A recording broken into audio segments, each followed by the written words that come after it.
Hi students, last class में आपको photosynthesis से रिलेटेड जो रॉ मटेरियल्स थे उनके बारे में बताया था, जैसे for example sunlight, carbon dioxide, water molecule and the chloroplast. आज हम स्टार्ट करेंगे mechanism of photosynthesis. It means plants के अंदर सोलर एनर्जी को केमिकल एनर्जी में कन्वर्ट करने के लिए प्लांट्स के अंदर जो मैकेनिज्म होती है वो किस तरह से होती है, उसके बारे में आज हम डिस्कस करेंगे यहाँ पर। सो मैकेनिज्म ऑफ फोटोसिंथेसिस, हम बात कर रहे हैं मैकेनिज्म ऑफ फोटोसिंथेसिस।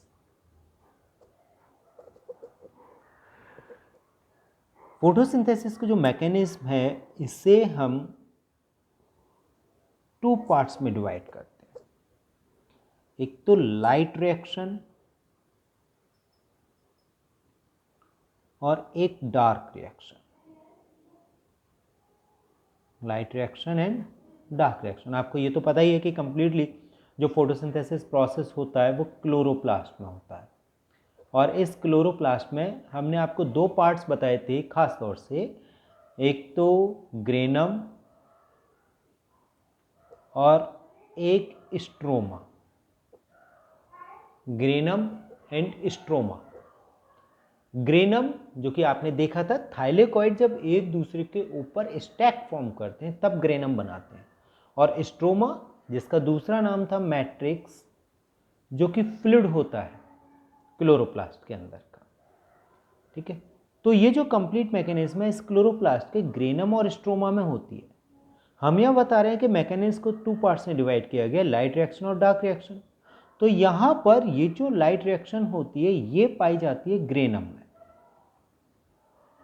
वहीं पर जो डार्क रिएक्शन होती है ये डार्क रिएक्शन पाया जाता है स्ट्रोमा और मैट्रिक्स में। ओके, वापस आते हैं लाइट रिएक्शन में। लाइट रिएक्शन का मतलब ऐसा नहीं है कि डायरेक्टली सन की लाइट हो रही है तब जाकर के रिएक्शन हो गई।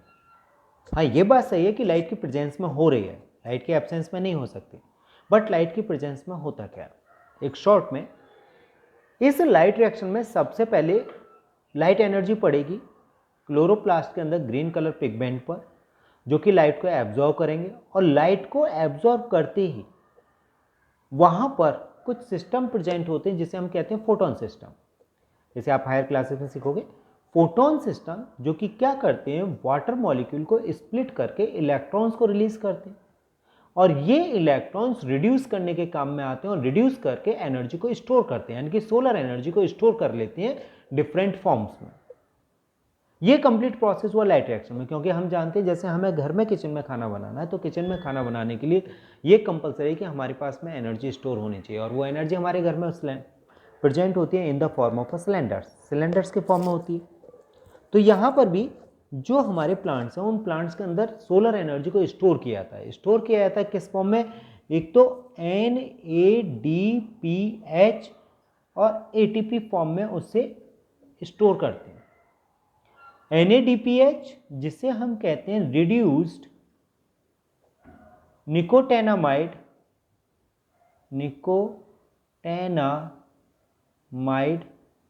Adenine dinucleotide phosphate. Reduced nicotinamide adenine dinucleotide phosphate, and here ATP is the adenine triphosphate, adenosine triphosphate। अभी एडेनिन निकल गया था, सॉरी, एडिनोसिन ट्राइफॉस्फेट।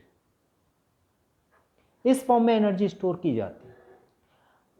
कंप्लीट इस प्रोसेस को करने के लिए लाइट रिएक्शन को, वैसे तो कई स्टेप्स हैं लेकिन हम ये मेजरली सिर्फ 2 स्टेप्स में डिवाइड करेंगे। Number 1 is a photolysis of water.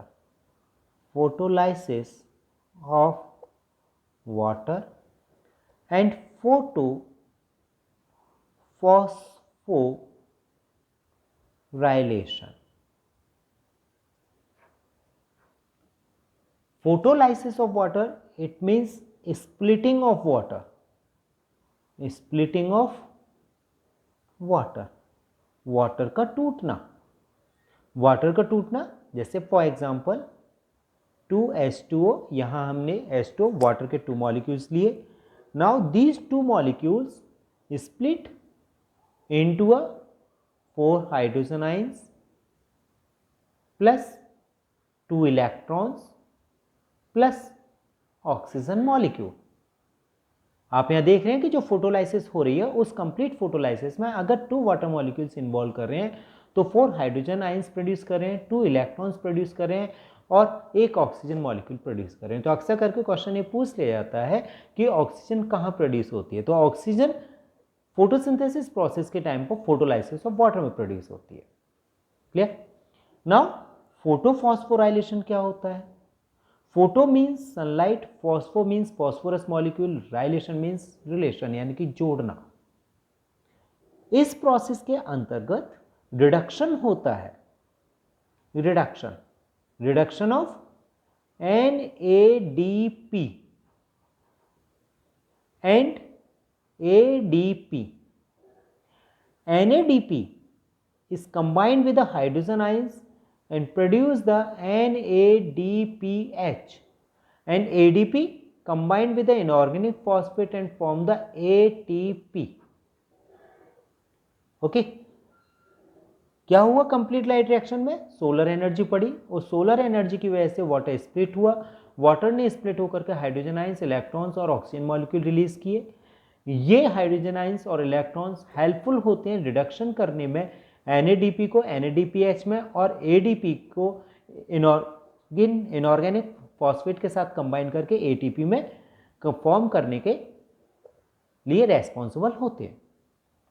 उधर नेक्स्ट डार्क रिएक्शन जो आपको बताया, डार्क रिएक्शन होती क्या है? स्ट्रोमा और मैट्रिक्स. स्ट्रोमा और मैट्रिक्स में होता क्या है कि इनको यूज करके NADPH और ATP इन दोनों को यूज किया जाता है इसमें, और इस कार्बन डाइऑक्साइड को कन्वर्ट किया जाता है ग्लूकोज में C6H12O6, जो कि कल आपने स्टेप पढ़ा था, प्रोसेस पढ़ा था कंप्लीटली, जिसमें हमने लिखा था 6CO2 + 12H2O is equal to C6H12O6 + 6H2O + 6O2. ये कंप्लीट प्रोसेस था फोटोसिंथेसिस का, जिसमें light reaction, dark reaction show हो रही थी. हम यहाँ बात करेंगे डार्क रिएक्शन. तो डार्क रिएक्शन में क्या होता है? Carbon dioxide fixation in the form of a glucose molecules with the help of NADPH and ATP. NADPH and ATP. Okay. ये जो डार्क रिएक्शन है it means carbon dioxide fixation जो है, इसके बारे में साइंटिस्ट थे कैल्विन, बेंसन, इन दोनों ने डिस्कवर किया था, इसके बारे में बताया था, इसीलिए हम इसे कैल्विन बेंसन साइकिल भी कहते हैं. So dark reaction also called as the Calvin Benson cycle. Okay B. Okay students, now अब आप देखिए इसके साथ में ये क्या होता है, मैकेनिज्म और होती है. दोबारा से देख लीजिए मैकेनिज्म फोटोसिंथेसिस की, जो कि कहाँ होती है? क्लोरोप्लास्ट. क्लोरोप्लास्ट के अंदर 2 पार्ट होते हैं, ग्रेनम एंड स्ट्रोमा और मैट्रिक्स. कंप्लीट मैकेनिज्म को हम light reaction, dark reaction 2 parts में डिवाइड करते हैं. लाइट रिएक्शन ग्रेनम में होती है, डार्क रिएक्शन स्ट्रोमा और मैट्रिक्स में होती है. लाइट रिएक्शन को हमने 2 पार्ट्स में डिवाइड किया, फोटोलाइसिस ऑफ वाटर जिसे हम स्प्लिटिंग ऑफ वाटर के नाम से भी जाने हैं, and second is the photophosphorylation. यहाँ पर फोटोलाइसिस में वाटर स्प्लिट करता है hydrogen ions, electrons and oxygen. Photophosphorylation में इन्हीं हाइड्रोजन आइंस और इलेक्ट्रॉन्स को रिड्यूस करने में यूज़ किया जाता है. रिडक्शन होता है यहाँ पर NADP का और ADP का. NADP nicotinamide adenine dinucleotide phosphate, ADP adenosine diphosphate. NADP को रिड्यूस किया जाता है in the form of reduce nicotinamide adenine dinucleotide phosphate, and ADP change into ATP. ATP also called as the adenosine triphosphate. अब इस energy को use किया जाता है डार्क रिएक्शन में, किसमें? कार्बन डाइऑक्साइड को फिक्सेशन करने में. कार्बन डाइऑक्साइड को फिक्स किया जाता है ग्लूकोज मॉलिक्यूल्स में, और इस तरह से कंप्लीट फोटोसिंथेसिस में carbon dioxide, water molecule, sunlight की हेल्प से ग्लूकोज मॉलिक्यूल को सिंथेसाइज किया जाता है. ये ग्लूकोज मॉलिक्यूल सिंपल फॉर्म में होते हैं. ये होती है simple form of carbohydrate, simple form of carbohydrates. अब कार्बोहाइड्रेट की सिंपल फॉर्म को स्टोर करना बहुत मुश्किल होता है। बिल्कुल उसी तरह से जैसे कि अगर हमें कहीं पार्टी में जाना है और हमारे पास में एक एक 2-2 रुपए के या 5 रुपीज़ के 10 रुपीज़ के कॉइन्स हों और हमें बाई चांस 10,000 रुपीज़ ले जाने हों, तो ये पॉसिबल नहीं है कि हम उन कॉइन्स को ले जा सकें। नंबर 1, काउंटिंग में प्रॉब्लम आएगी, स्टोरिंग में प्रॉब्लम आएगी, कीपिंग उसे पॉकेट्स में रखने में प्रॉब्लम आएगी। तो उसकी जगह हम क्या करेंगे, we will carry the large currency और बिग करेंसी, बड़ी करेंसी यूज़ करेंगे। 100 रुपीज़ नोट, 500 रुपीज़ नोट्स और 2000 रुपीज़ नोट। क्यों? क्योंकि एक तो कैरी करना आसान होगा, छोटी सी जगह में आ जाएंगे, काउंटिंग में आसानी होगी। बिल्कुल उसी तरह से प्लांट्स के अंदर सिंपल कार्बोहाइड्रेट को स्टोर करना आसान नहीं होता है। इसीलिए इस कार्बोहाइड्रेट को, जिसे हम ग्लूकोज कह रहे हैं, इस ग्लूकोज को स्टोर करने से पहले इसे कॉम्प्लेक्स फॉर्म में स्टोर किया जाता है, चेंज किया जाता है, that is known as the starch. इसका मतलब है कि प्लांट के अंदर जो स्टोरिंग फूड होता है that is the starch. Okay students, तो इसका मतलब क्या हुआ, फोटोसिंथेसिस प्रोसेस में जो हमारे पास कार्बोहाइड्रेट ऑब्टेन होता है दैट इज द स्टार्च होता है। ओके स्टूडेंट्स, आप इस मैकेनिज्म को लर्न कर सकते हैं बाय दिस वन। इसके नीचे एक एक्टिविटी दी हुई है, एक्सपेरिमेंटल प्रैक्टिकल एक्सरसाइज, जिसे मैंने इलस्ट्रेट आज नहीं किया है क्योंकि इससे रिलेटेड कई एक्सपेरिमेंट्स हैं जो आपके कल इलस्ट्रेट किए जाएंगे। ओके, आप इसका स्क्रीनशॉट लेकर के इसे इजीली लर्न कर सकते हैं। So okay students, bye and it will be continue on next day.